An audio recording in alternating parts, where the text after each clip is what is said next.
How do we go from, I'm sitting here and we're having a good conversation, to now things are getting a little bit more physical? Physical intimacy all comes down from understanding the natural physical escalation that builds.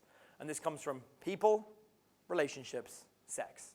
The natural progression goes from we're discussing people around us, to we're discussing relationships around us, to we're discussing sex.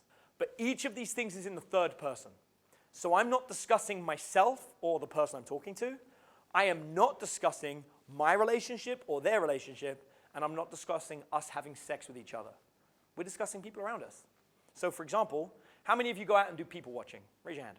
Almost everybody on this planet people watches. It's actually a natural human trait. Wherever you sit down, you'll look at the people around you. Humans do it all the time. All we do when we're discussing people is verbalize the people watching. So if somebody walks in and they're being a bit strange, be like, look at that person, isn't that bit strange? You just discuss the people around you.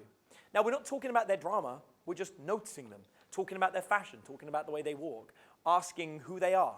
And that moves us to the next natural part of progression, talking about their relationships. Who are they dating?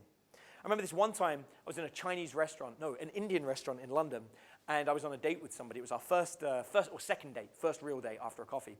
And we're sitting down, and this couple were making out in the corner. And I said to the person, oh, I think they're cheating. And the person said, no, they're not cheating, they're married. They both had wedding rings. I was like, yeah, they're married, but not to each other. And she's like, there is no way that they're that in love and that into each other and not together. I was like, oh, no, they're together. They're just not married. And she's like, how do you know this? I was like, it's very simple. When two people are married, if you want to get physically intimate with each other, where would you do it? At home, because you can. What's the point in getting yourselves all riled up and turned on when you can't actually have sex? If you're married to each other, you absolutely can have sex. There's no taboo about it, and there's nothing strange. So you might as well get worked up when you're at home. So I said to her, these two people are cheating.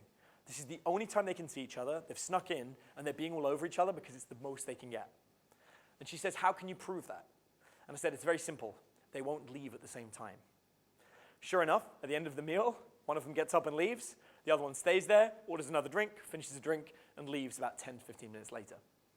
The person I was sitting with was like, how do you know this stuff? And I was like, I don't know, I'm one of the top dating coaches in the world, maybe.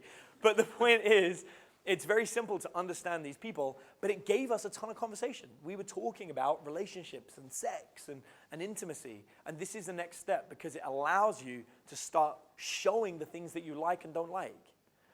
Once we get through this phase, then we can start bringing ourselves into the subject. So this is when we can talk about our past relationships, people who we've dated in the past, or people that we want to date in the future, celebrities.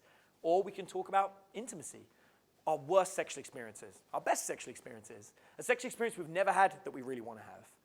All of these elements help the foundation of a relationship form.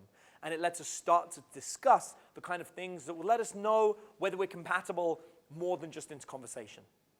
If I've done this right, then I've met about 8 people within a month. One of them I've got on with really well, and we have a lot in common in good conversation. Now we've gone from hanging out in a coffee shop to going for a meal, or maybe gone to a fun date, and I always recommend doing an activity. It's like mini golf or laser tag or something that's physical. And then after we have that date, we sit down and have a meal, and we'll talk about people, relationships, sex.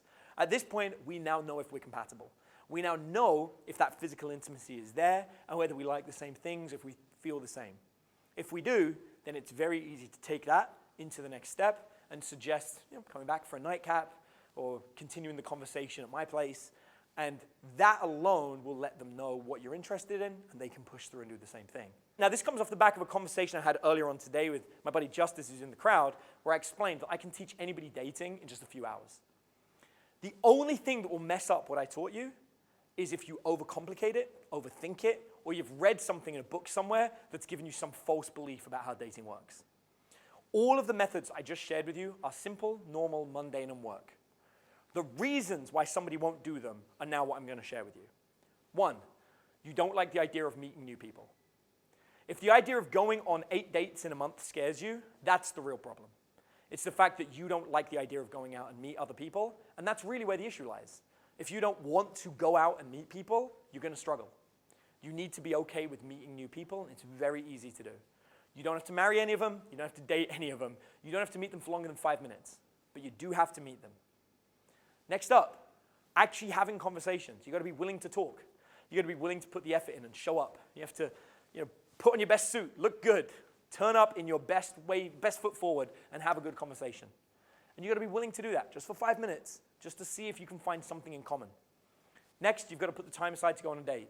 That means time away from watching TV and sleeping in and getting cozy at night. It's effort to go out and do these things. But it's worth it because you're looking to meet somebody special. And then you've got to move the conversation to sex. If you don't, then you're just going to end up as a friend, or things are going to be awkward at the end of the night. Be willing to push it up to the next level, and you have a much better chance of that actually turning intimate. And if you do this for a couple of months, your dating life will completely turn around. Nothing more complicated than that. It is very simple.